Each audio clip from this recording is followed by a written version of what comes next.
त्रिकुटी तो कोई स्थान है नहीं, इसे अगर बहुत ज्यादा वस्तु है तो इस प्रकार जहाज में बैठ कर जावे, समुद्र को भी पार कर जावे, यथा स्थान पर पहुंच जाता है। तो इस प्रकार ये साधना जो दास आपको देगा, ये ऐसी साधना है, ऐसा ये यान बन जाएगा, इन सब के ऊपर के पार करता हुआ सतलोक आपको जा छोड़ेगा। और जो कुछ भी हम इस शरीर के अंदर सुन रहे हैं, ये तो एक पिंड है, और इस पिंड के अंदर एक ब्रह्मांड का ही, इसमें जो कुछ भी हो रहा है वही सुनाई देता, वही दिखाई देता। जो इसके अंदर हमें धुन सुनती है, जैसे विशेषकर राधा स्वामी वाले तो इसी पर जोर दे रखा है कि अंदर कान दाब करके देखो, देखो अंदर घंटियां बज रही हैं, इसमें मुरली की आवाज आती है, बांसुरी की आती है, वो सुनते हैं, नगाड़े बज रहे हैं, बादल की गर्जना सुन रही है। ये तो इस एक ब्रह्मांड काल का ही साजबाज है। ये इससे बाहर है, वो ऊपर सतलोक से वो अलग आती है वो धुन, और केवल उसी को सुनेगी वो धुन जो सतनाम और सार नाम का जाप करेगा। बाकी अन्य को जो सुनती है वो इस काल की सुनती है। इस शरीर के अंदर जो भी सुन रही काल की ही सुन रही है, और वो परमात्मा की धुन इनसे हटकर होगी। लेकिन उस धुन के सुनने से कोई प्रयोजन सिद्ध नहीं होगा आपका। आपका सिद्ध होगा मंत्र जाप करके, जो दास कहे ऐसे करते रहो। यहां से आप स्वयं नहीं जा सकते। इस भक्ति की कमाई जब आपकी हो जाएगी तभी आपको यहां से ले जाया जाएगा। आपकी मर्यादा सही होगी, आपकी यहां से आस्था हट जाएगी, तब परमात्मा आपको विमान में बैठाएंगे और इस दास के रूप में साथ बैठेंगे। हजारों हजारों की संख्या में इकट्ठे जाओगे, यहां से हजारों की संख्या में वो दिन आएगा। और ऐसे जाओगे जैसे कहीं घूमने फिरने जा रहे हैं, गुरु जी साथ हैं, सत्संग करने जा रहे होंगे, वहां सतलोक में जाकर पता लगा तुमने कि हम तो यहां आगे, वही नीचे ये कवर पड़ा रहेगा। ये कवर जो आज हमने कितना प्यारा लगता है, वैसे तो ये बहुमूल्य है, क्योंकि मनुष्य जीवन आसानी से नहीं मिलता। लेकिन मनुष्य जीवन प्राप्त करके भक्ति नहीं की तो क्या प्राप्त हुआ? ऐसा पशु का, ऐसा मनुष्य का। तो इस मनुष्य शरीर को तो ऐसा समझना, भक्ति करने के बाद इससे हमारा प्रयोजन पूरा हो गया। जैसे अंडे में बच्चा बनता है और बच्चा बनने के बाद बच्चा उड़ जाता है और कवर पड़ा रहता है, तो मूल वस्तु जो बनानी थी वो बच्चा बनना था उस अंडे में। उस अंडे बिना बन नहीं सके था, अंडे के कवर बिना। तो ये तो एक अंडे का कवर है जो अपना है। इसके अंदर ओरिजिनल इस ताकत से, भक्ति से, जैसे अंडे को मादा पक्षी ऊपर बैठकर उसको ऐसी हीट देती है, अपनी ताकत देती है, जिससे वो बच्चा बन जाता है। और बच्चा बनने के बाद वो फूट जाता है और वह उड़ जाता, कवर पड़ा रहेगा। तो ये दास समझो, माता समझो, और आप इस शरीर रूपी कवर में बच्चे समझो। इसमें ऐसी भक्ति, ऐसा ज्ञान, ऐसी शक्ति दे देकर आपकी भक्ति इतनी चार्ज हो जाएगी, सूक्ष्म शरीर के अंदर चलते समय ये ऊपर का कवर अंडे का पड़ा रहेगा और वो असली वस्तु सतलोक पहुंच जाएगी, जो इसका प्रयोजन था।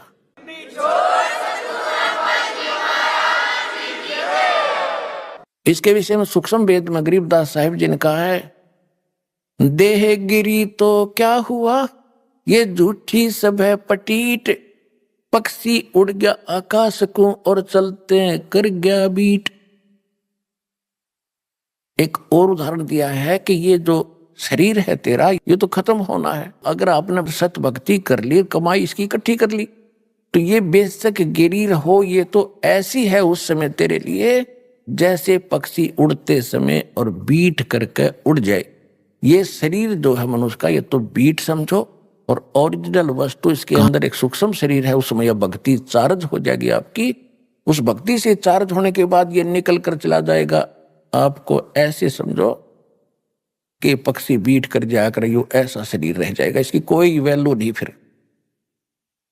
और जब तक ये आपके पास है, आपको उदाहरण दे दिया, अंडे बिना बच्चा नहीं बने, इस शरीर के बिना यो मोक्ष, और इसमें चार्जिंग नहीं हो सकती। और जब हमारा काम पूरा हो गया तो ये शरीर छूटेगा, तो छोड़ना पड़ेगा। जब बच्चा अंडे में ना निकलेगा तो अंडे में मरी जाएगा, वो तो खत्म हो जाएगा। इससे निकलेंगे, फिर ऐसे नहीं निकलेंगे जैसे पहले तो इसको मार पीट के निकालते यम के दूत। और इस भक्ति की ताकत से आप 1 सेकंड में बाहर पाओगे इससे, और परमात्मा के विमान में और सतलोक जा रहे होगे।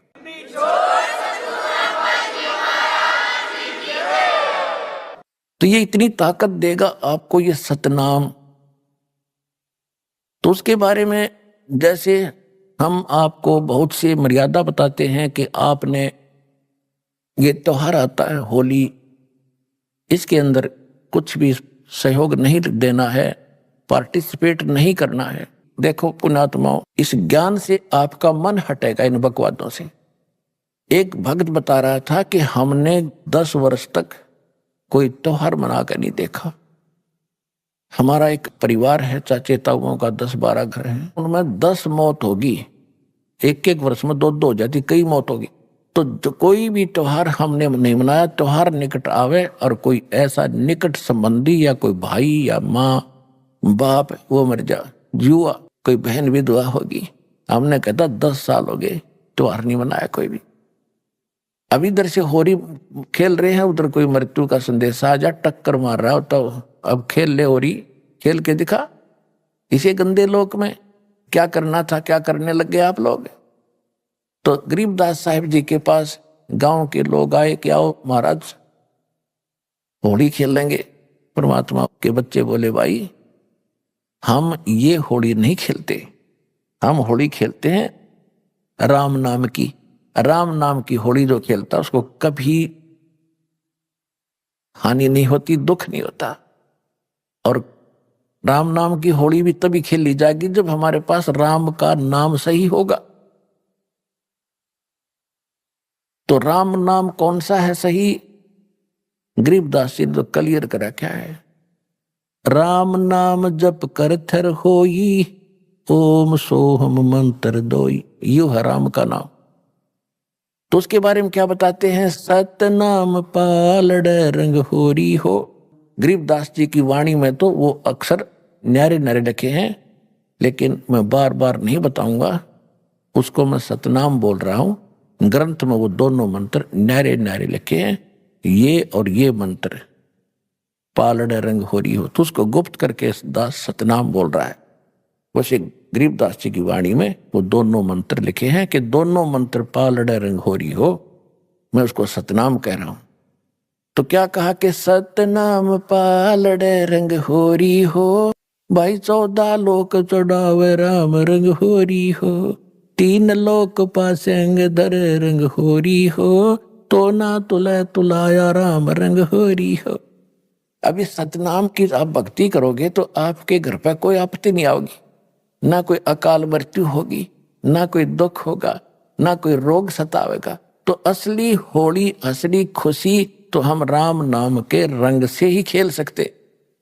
उनका कहने का भाव ये है। अब जैसे तखड़ी के अंदर, तराजू के अंदर बैलेंस बोलो अंग्रेजी में, इसके 2 पलड़े होते तराजू के, और इसमें एक पासिंग शब्द है, पासिंग। शायद अब तो पासिंग एजुकेटेड बच्चे हो गए, इनको पता नहीं होगा पासिंग किसे कहते हैं।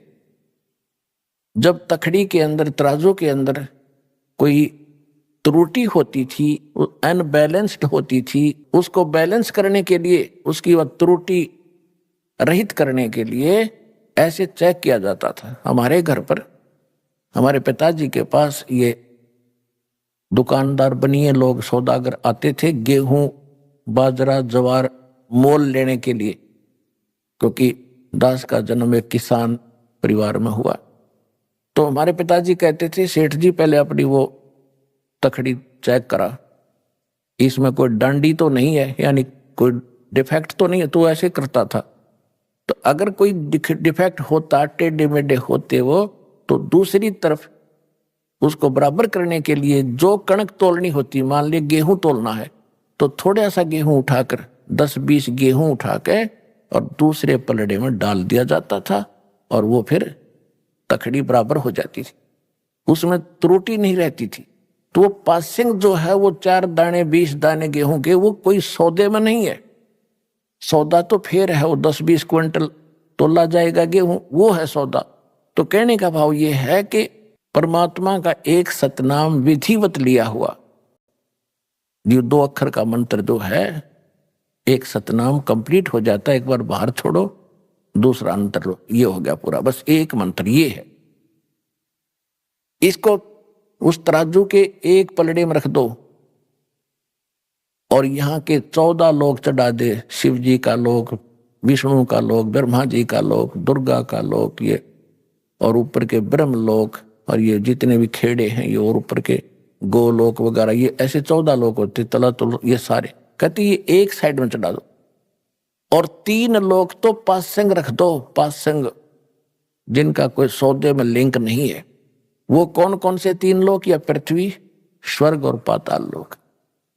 अब पुण्यात्माओं, क्योंकि आपको ना तो कोई ज्ञान देने वाला मिला अपने को, और ना ही हमें सिद्धार्थ मार्ग का ज्ञान है। जब आप इस ज्ञान से परिचित हो जाओगे तो ये छोटी मोटी जो आप कोई कोठी बंगले, कोई 150 एकड़ जमीन लेकर के अपने आप को धन्य मान बैठे हो, यो अंधेरा हटेगा आपका।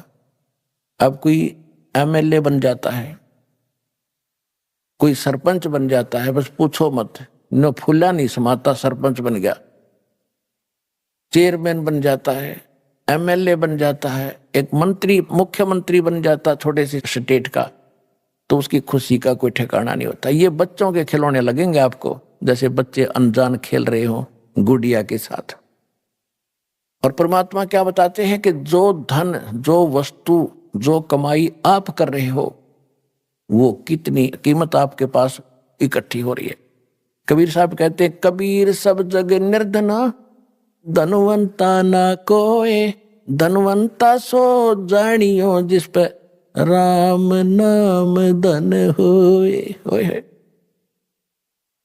परमात्मा कहते सारा संसार निर्धन है, चाहे सारी पृथ्वी का शासक हो और चाहे इंद्र की गद्दी प्राप्त हो, देवताओं का भी राजा हो, मृत्यु के उपरांत उसके पास कुछ नहीं होगा। और आपके पास इतना धन होगा कि आपके लिए ये 3 लोक भी पासिंग होंगे, यूजलेस, पूरी पृथ्वी भी यूजलेस आपके लिए। आपको ऐसा स्थान, ऐसा धन, ऐसी वस्तु वहां मिलेगी जाकर के। अब क्या बताते हैं, कोई मंत्री बन जाता है, प्रधानमंत्री बन जाता है, सब समझता मैंने अपने जीवन को सफल कर दिया। और जब वो अध्यात्म ज्ञान से परिचित हो गए, और आप तो हो ही लिए, तब आपको पता चलेगा इसने तो अपना जीवन नाश कर लिया, खाक सफल कर लिया मनुष्य जीवन को। मनुष्य जीवन का काम तो शुरुआत भी नहीं की। कोई पूर्व में कोई अच्छा नेता था, कोई अच्छा कोई संत महात्मा था, और उसका क्या करते हैं, मरने के उपरांत उसका स्टैच्यू बनाते, मूर्ति उसकी स्थापना कर देते, एक ऊपर छतरी ही बना देते, और वो कहीं गधा बना होगा बिना भक्ति करके, और वहां उसके 1 साल में माला डाल रहे, उसकी बड़े गुणगान कर रहे, तो खाक गुणगान है ये। तो परमात्मा के ज्ञान से जब आप परिचित हो जाओगे, तब आपको महसूस होगा कि आपको क्या मिला और इस संसार को क्या मिला, जो आपको आज महिमावान नजर आ रहे हैं। लास्ट में जब भगवान के दरबार में आपकी कीमत आंकी जाएगी, उस समय पता चलेगा वो तो कौड़ी थे, तो सारी पृथ्वी का राजा हो, और आप लाल बन गए इस भक्ति के करने से, भगवान के दरबार में पहुंच जाओगे। अब क्या बता रहे हैं कि सतनाम पालड़ रंग होरी हो, एक मंत्र, और 14 लोक चढ़ावे राम रंग होरी हो। और 3 लोक, पृथ्वी, स्वर्ग और पाताल, ये तो सौदे में नहीं, हमारे में, इसको तो पासिंग रखे, ये तो यूजलेस, जैसे वो 4 दाने रखे थे। तो ना तुले तुलाया राम रंग होरी हो। इस सतनाम की इतनी ताकत, इतनी कीमत है कि ये पलड़ा फिर भी नहीं उठेगा, 14 लोग भी धर दे और 3 लोग पासिंग रख दे। तो वो मंत्र अब आपको प्राप्त हुआ है, ये 2 अक्षर का नाम है। तो आप देखिएगा कि आप कितनी भक्ति कर रहे हो, और इतनी भक्ति करते करते भी आपको कितना समय लगेगा। जैसे बैटरी आपके मोबाइल की, और ये डाउन हो जाती है, डिस्चार्ज हो जाती है, जब चार्जर पर लगाते हैं 1-1 घंटा लगी रहती है, जब जाके चार्ज होता है कि बिल्कुल खत्म हो चुकी थी। तो आपकी भक्ति इतनी कमजोर हो गई थी, आपकी आत्मा इतनी डिस्चार्ज हो ली थी कि ये सिमरन और ये भक्ति और दान धर्म आप आजीवन करते रहोगे, तब जाकर के आप चार्ज होगे और ऊपर जान जोगे होगे। तो इसे सदा के जब आप ऊपर से आए थे, तब कितने आपके पास भक्ति धन था, उसको इस काल ने लूट लिया आपका। सबसे पहले इसने स्वर्ग बनाए, महास्वर्ग बनाया, और वहां इसने रेस्टोरेंट बना रखे। आप जो पुण्य अपने बाप से लेकर आए थे सतलोक से, इसने सारे खर्च करवाए ऊपर स्वर्ग में। जब आपको लूट लिया उस रेस्टोरेंट में, आपके 10%, किसी पर 25% ये कमीशन लेता है उन स्वर्ग में, और बाकी जो खाना पीना आपको देता है उसका मनमाने रेट लगाता है। आपको वहां बकवाद करने के लिए अपने उर्वशियां छोड़ रखी हैं और विमान दे रखे, कहीं सैर सपटे करो, खर्च आपके पुण्य हो रहे होते। जब आप वहां कति कंडम हो जाते हो, खाली हो जाते हो, तब आपको पृथ्वी पर पटक देता है। फिर परमात्मा ने विधान दे रखा है, इसने जो इनकम्प्लीट आपको दे रखा है वेद, शास्त्र अनुकूल साधना करोगे तो आप फिर चार्ज हो जाओगे। श्रीमद् भगवत गीता अध्याय नंबर 16 के श्लोक नंबर 23 और 24 में स्पष्ट है कि शास्त्र विधि को त्याग कर तो मनमानी पूजा करते हैं, मनमाना आचरण करते हैं, मनमाने नाम जाप करते हैं, उनको न तो सुख होता है, न उनकी गति होती है, न कोई सिद्धि प्राप्त होती, यूजलेस। फिर स्पष्ट ये भी किया कि अर्जुन, इससे तेरे लिए कर्तव्य और अकर्तव्य की अवस्था में कौन सी साधना करनी चाहिए, कौन सी ना करनी चाहिए, उसके लिए ग्रंथ ही प्रमाण है। सदग्रंथों को छोड़कर किसी और साधना को मत करना। तो शास्त्र विधि को त्याग कर जो मनमाना आचरण करते हैं उनको कोई लाभ नहीं होना। तो इसी प्रकार जो अन्य साधना लोग करते हैं उनसे तो कोई लाभ होना ही नहीं था, और शास्त्र अनुकूल साधना आपको अब प्राप्त हुई है, इससे आपका मोक्ष होगा। सबसे पहले वेद उत्तम माने गए थे, और वेदों में केवल ओम नाम है, महिमा पूरे परमात्मा की है। और कबीर साहब ने बताया था कि वेद मेरा भेद है, मैं ना वेदन के माही, और जौन वेद से मैं मिलूं, ये वेद जानते नहीं। चारों वेद परमात्मा ने कहा था कि मेरी महिमा का ही गुणगान करते हैं, लेकिन इन वेदों में जो चार तुम्हारे पास काट छांट करके प्राप्त हैं, इनमें मेरे पाने की वो कंप्लीट कोर्स नहीं है, वो ओम तत् सत मंत्र नहीं है इसमें, और उसके बिना परमात्मा नहीं मिल सकते। तो इसने क्या किया, नीचे छोड़ दिया आपको। यहां ये वेद आपके पास उपलब्ध थे, इनमें से ओम नाम इन ऋषियों ने अपने आप सेलेक्ट कर लिया कि ये ब्रह्म का है और ब्रह्म सुप्रीम पावर है। इनने अपनी सोच से ये अंतिम मान लिया। अब ओम का जाप ब्रह्म का है। श्रीमद् देवी भागवत देवी पुराण के अंदर लिखा है 7वें स्कंद में 562 पृष्ठ पे, गीता प्रेस गोरखपुर से प्रकाशित सचित्र मोटा टाइप में, उसमें लिखा है कि देवी जी हिमालय राजा को ज्ञान बता रही है धातु का, ब्रह्म के बारे में जानकारी दे रही है कि ब्रह्म जो है ओम नाम है उसका, ओम नाम का जाप कर ब्रह्म को पाने का उद्देश्य रख, इसमें कल्याण हो जाएगा, और वो ब्रह्म लोक में रहता है। गीता जी अध्याय नंबर 8 के श्लोक नंबर 16 में कहा कि ब्रह्म लोक में गए हुए प्राणी भी जन्म मृत्यु में होते हैं।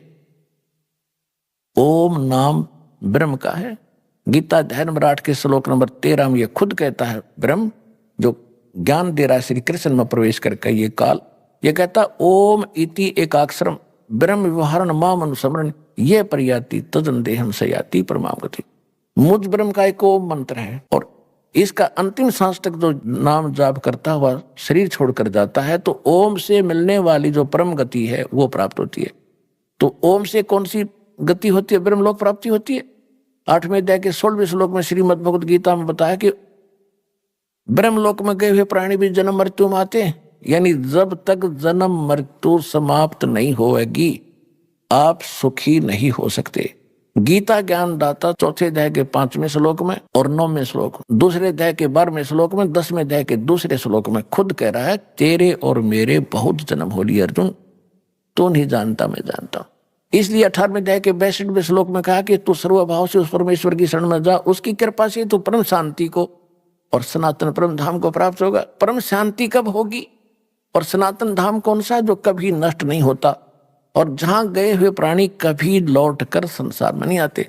15वें अध्याय के 4थे श्लोक में बता कि अर्जुन जिसमें तुझे तत्वदर्शी संत मिल जाए उसके पास वो तत्व ज्ञान से इस सारे अज्ञान को हटाकर समझकर अज्ञान को काट कर उसके पश्चात परमेश्वर के उस परम पद की खोज करनी चाहिए, जहां जाने के बाद साधक फिर लौटकर कभी संसार में नहीं आते। आज के सत्संग की प्रारंभ यहां से हुई थी कि परमात्मा स्वयं ही सत्ज्ञान देने को आता है। इस काल ने सबको भरमा रखा है, ये सबको भरमाता है, मिसगाइड करता है। तो वो ज्ञान इन ऋषियों को प्राप्त नहीं हुआ, क्योंकि चौथे अध्याय के 32वें श्लोक में कहा कि अर्जुन, वो परमात्मा के मुख कमल से जो उच्चारण होता है ज्ञान, जो परमात्मा खुद आकर अपने मुख कमल से बोलता है वो वाणी, वो उसके अंदर इन यज्ञों यानी धार्मिक अनुष्ठानों की जानकारी विस्तार के साथ कही गई है। उसको तत्व ज्ञान कहते हैं। चौथे अध्याय के 34वें श्लोक में कहा कि उस ज्ञान को तो तत्वदर्शी संत बतावेंगे। उनको दंडवत प्रणाम करने से, कपट छोड़कर उनसे विनम्रता पूर्वक प्रसन्न करने से वो तत्वदर्शी संत तुझे उस परमात्मा यानी तत्व ज्ञान का उपदेश करेंगे। इससे सिद्ध है कि गीता ज्ञान जो दे रहा है उसको पता नहीं है उस तत्व ज्ञान का।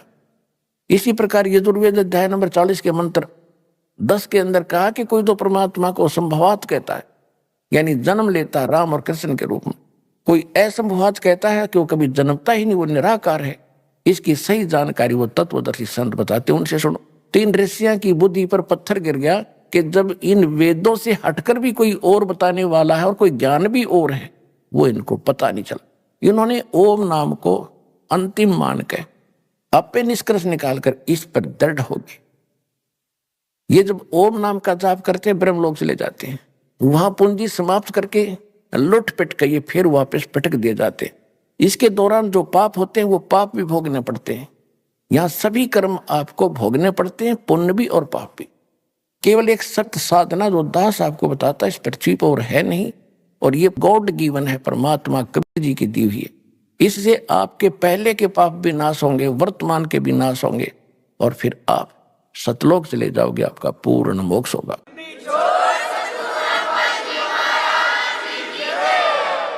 तो ये क्या करता रहा अभी तक?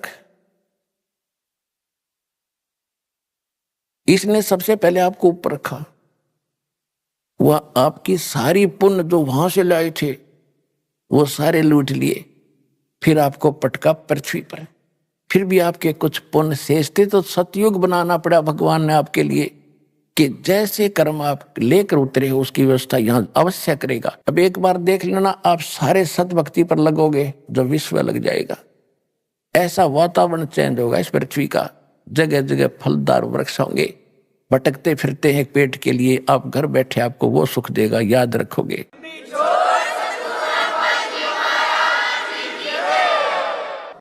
तभी भक्ति करेंगे, संतोष होगा। अब हम भक्ति उसी समय कर सकते हैं जब हमारी ये अन्य जो परंपराएं बेमतलब की, किसी गरीब व्यक्ति के 2 कन्या होगी, 3 होगी, उसका तो मरण हो जाता, भक्ति 100 कोस नहीं। कैसे ब्याहूंगा, दहेज के राक्षस तैयार बैठे हैं, पता नहीं कैसे बेटी पराई होगी, और फिर कोठी बंगले बनाने लगे, फिर कर्जा हो गया, उसके ऊपर टेंशन।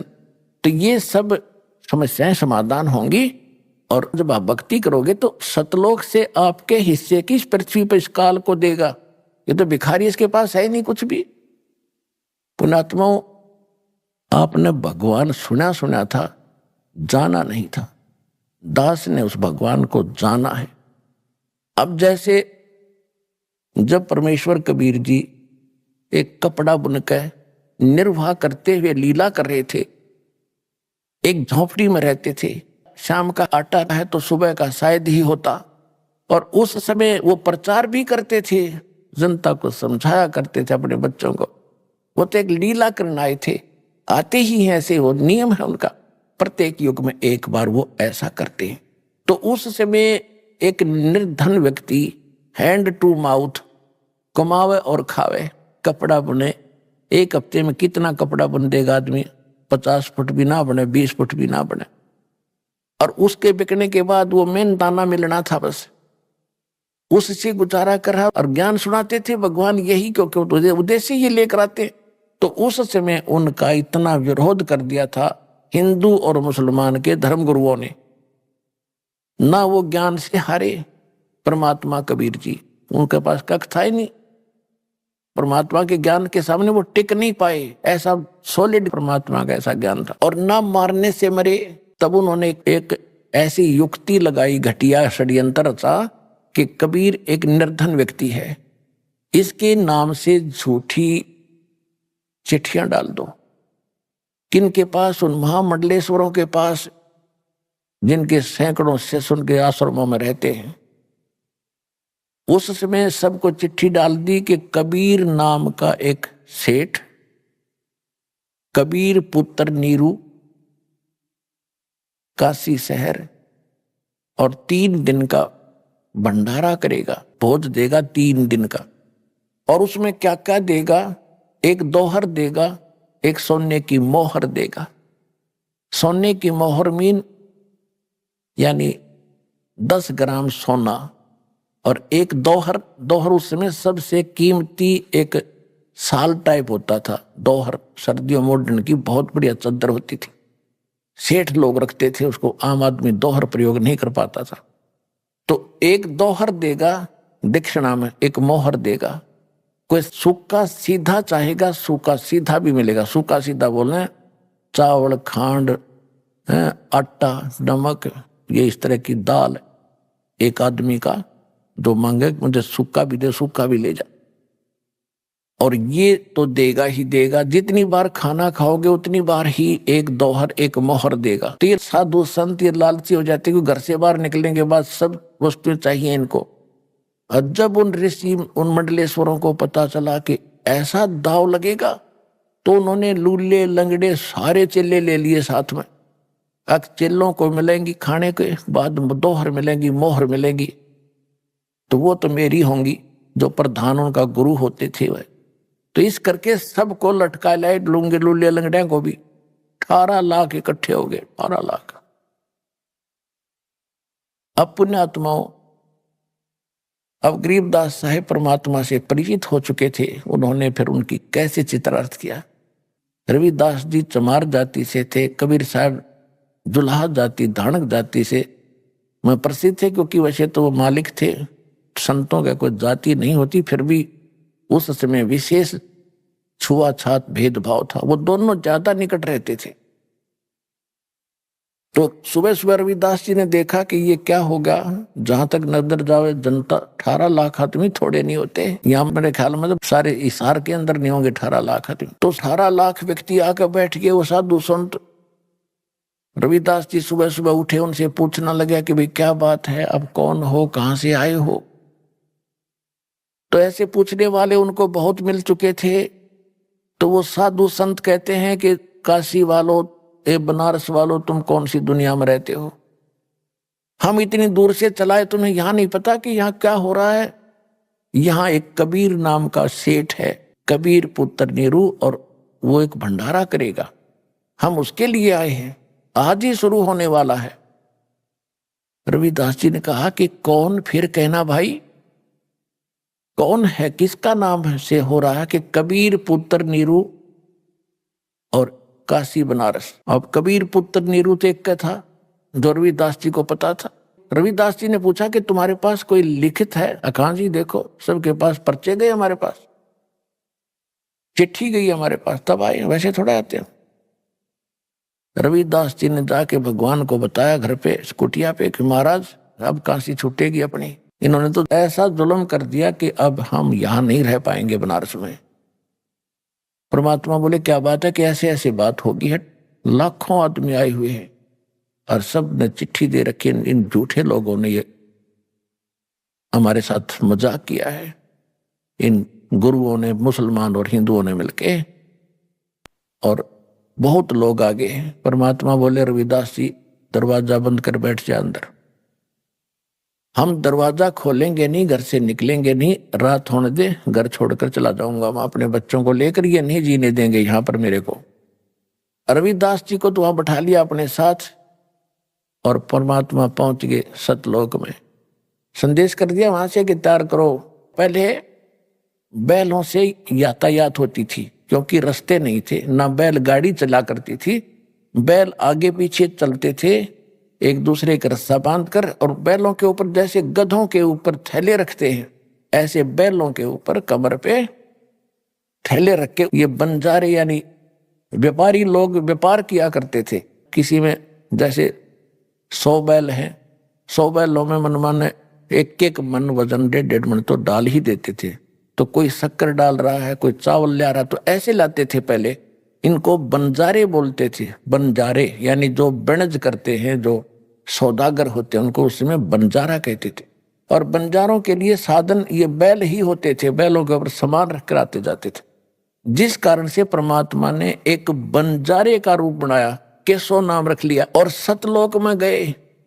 आदेश पहले दे दिया था कि सामान बना बनाया बैलों के ऊपर, उन जीवात्माओं को आदेश दिया।